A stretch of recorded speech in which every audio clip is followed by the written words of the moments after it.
Tecnológico Nacional de México. Excelencia en educación tecnológica. Vamos a resolver el ejemplo número 9, que hace referencia a los datos del ejemplo 4.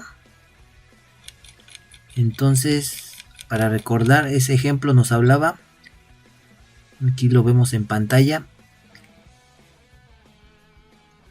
del porcentaje de supervivencia de los espermatozoides. Estaba representado con la variable de respuesta Y, y que se relaciona con 3 diferentes porcentajes en peso de 3 diferentes materiales, X1, X2 y X3.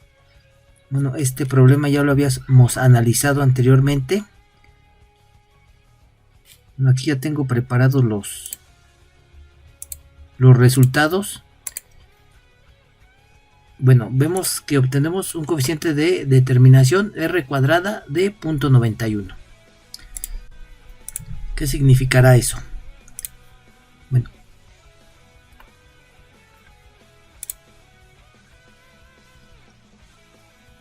R cuadrado es el porcentaje de variación de la variable de respuesta, la Y,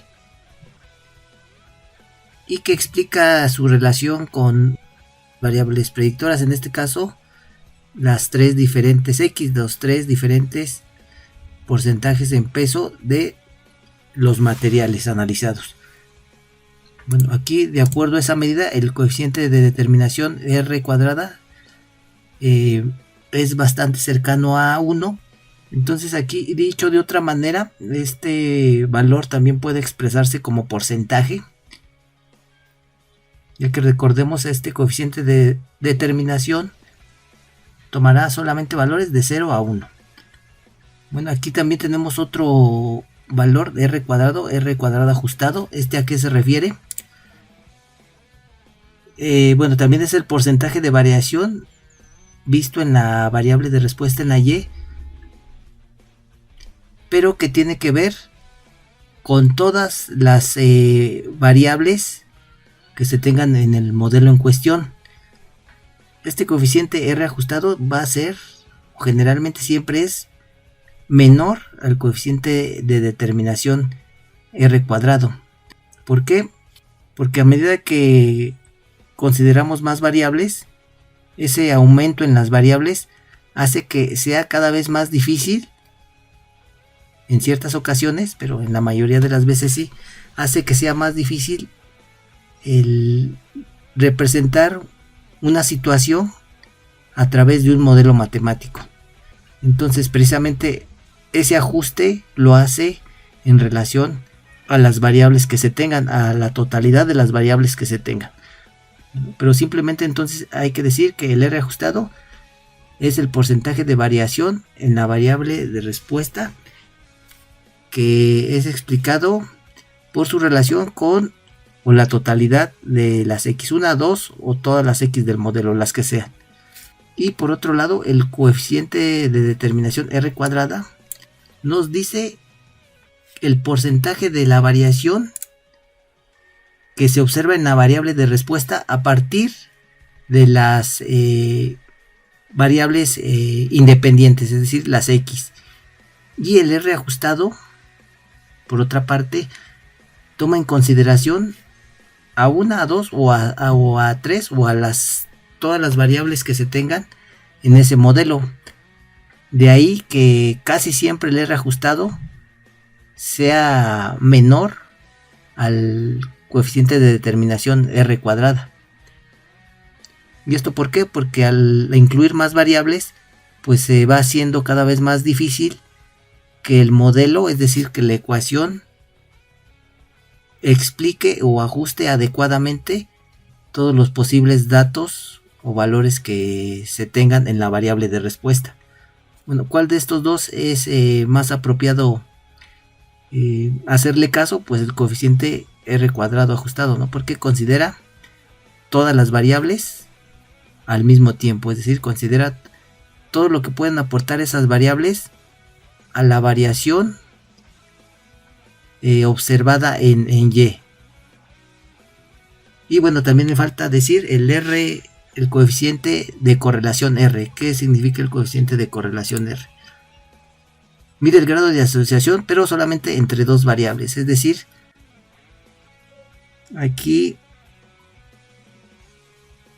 en realidad no tenemos el valor de R, pero lo podemos determinar simplemente obteniendo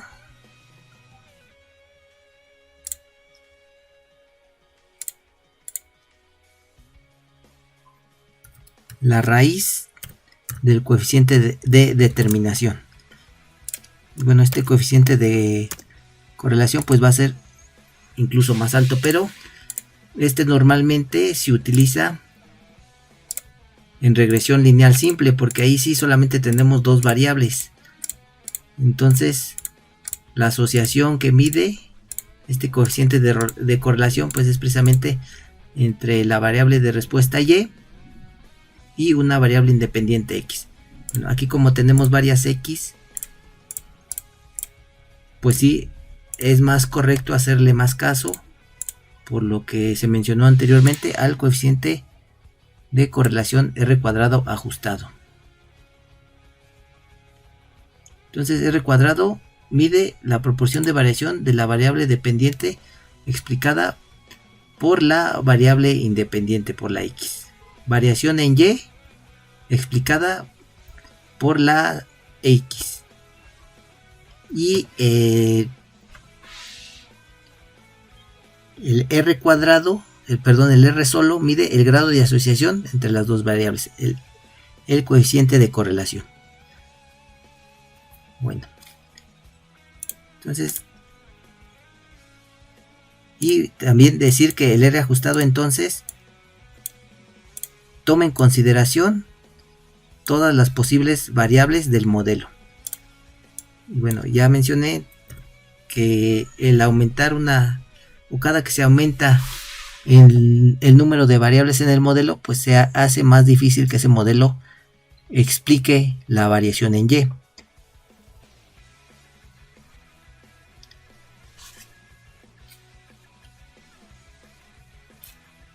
Bueno, vamos al siguiente problema. Me parece que es el 10. Y también hace referencia a los datos del ejemplo 4. Interprete cómo la eliminación de x3 afectaría a r cuadrada y al r cuadrada ajustado. Bueno, para responder a este ejemplo,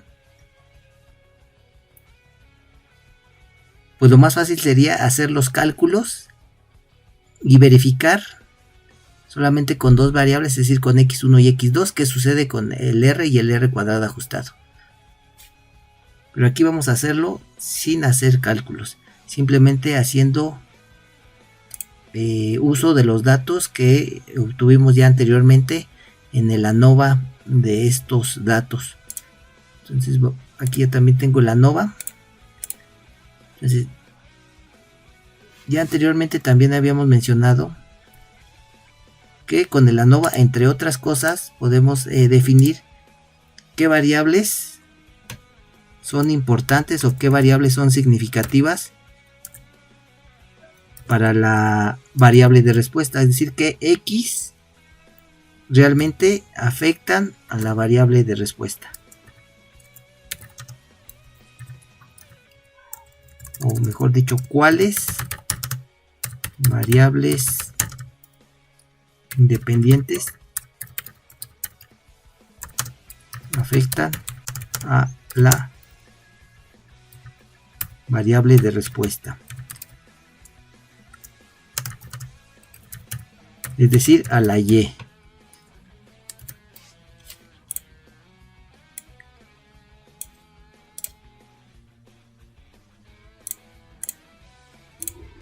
Bueno, habíamos establecido también una regla en relación al valor P y habíamos dicho que si el valor P es mayor que el nivel de significancia, la hipótesis nula no se rechazaría, pero que nos estaría definiendo la hipótesis nula y la hipótesis alternativa en este tipo de análisis. Bueno, la hipótesis nula, la variable o el regresor, es decir, la variable independiente, que también se le conoce como regresor, o el regresor,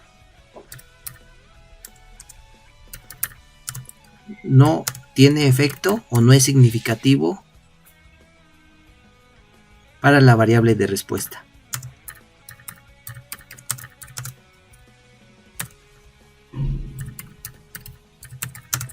Entonces la variable de respuesta es la y. Y la hipótesis nula, perdón, la hipótesis alternativa H1, pues nos significará todo lo contrario, ¿no? Que la variable independiente o el regresor sí tiene efecto o sí afecta a la variable de respuesta. Entonces una es sí, la otra no tiene efecto.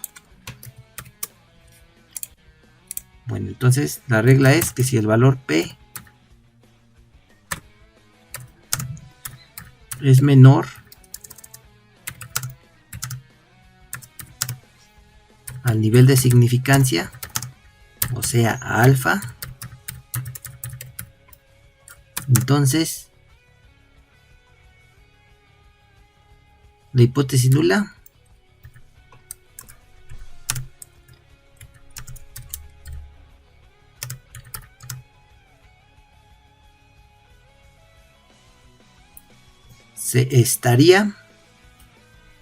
entonces se rechaza.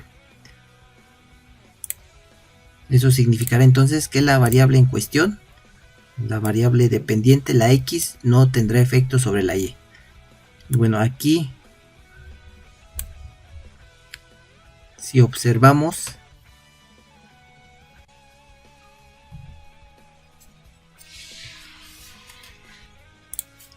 bueno, entonces aquí como los valores P asociados a las variables X1 y X2 son menores al nivel de significancia, que el nivel de significancia en este análisis de varianza está realizado con un 95% del nivel de confianza, lo que significa un nivel de significancia del 5%.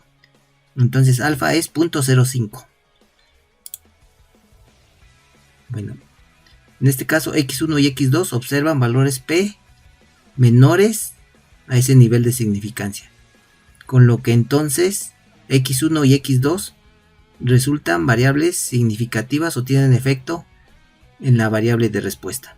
Bueno, que en términos del problema, los porcentajes en peso de los materiales tipo 1 y tipo 2 afectan de manera significativa el porcentaje de supervivencia de los espermatozoides. Bueno, entonces,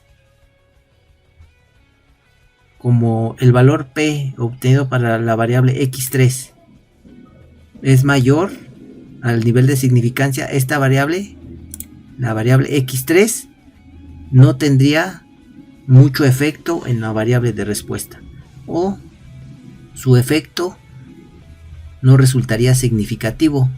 Bueno, todo lo anterior dicho a un nivel de confianza del 95%. Entonces, si nosotros eliminásemos la variable X3 del modelo, pues ya vimos que la variable X3 no afecta en demasía a la variable de respuesta. Entonces, el quitarla del modelo, esperaríamos que nuestros coeficientes R cuadrada y R cuadrada ajustado no sufrieran mayor modificación.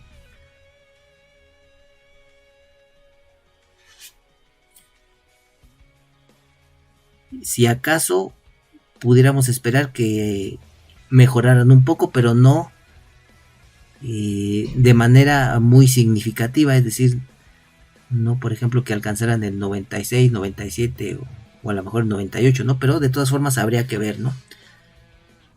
Bueno, ¿y para qué nos sirve esto? Bueno, primero eventualmente para eliminar variables que no afectan a la variable de respuesta, a la Y. ¿Qué ganamos con esto? Pues manipular o hacer análisis o estudios solamente considerando variables que realmente sí tienen efecto en la variable de respuesta.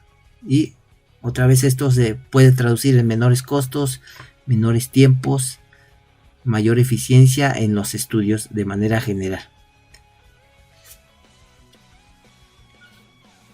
Bueno, la siguiente pregunta.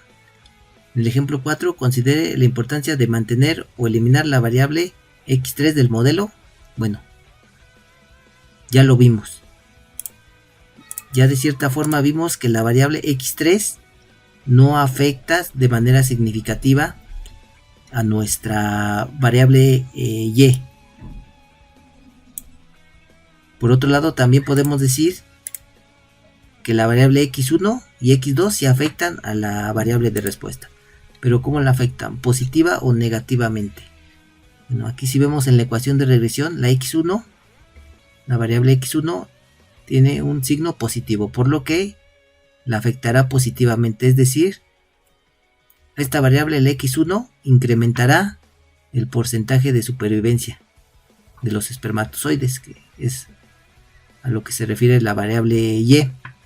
Mientras que la variable x2, aquí al tener un coeficiente negativo, sí afecta, pero afecta negativamente, es decir, disminuye el porcentaje de supervivencia de los espermatozoides. Y bueno, x3, ¿sí? De igual forma también afecta negativamente, pero ya vimos que su afectación no es significativa.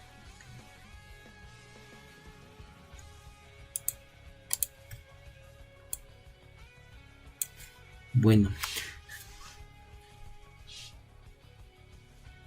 entonces definitivamente, si estuviésemos en la posibilidad de eliminar de este estudio la variable x3, se podría hacer sin ningún problema, ya que vimos que esta variable no afecta a la variable de respuesta.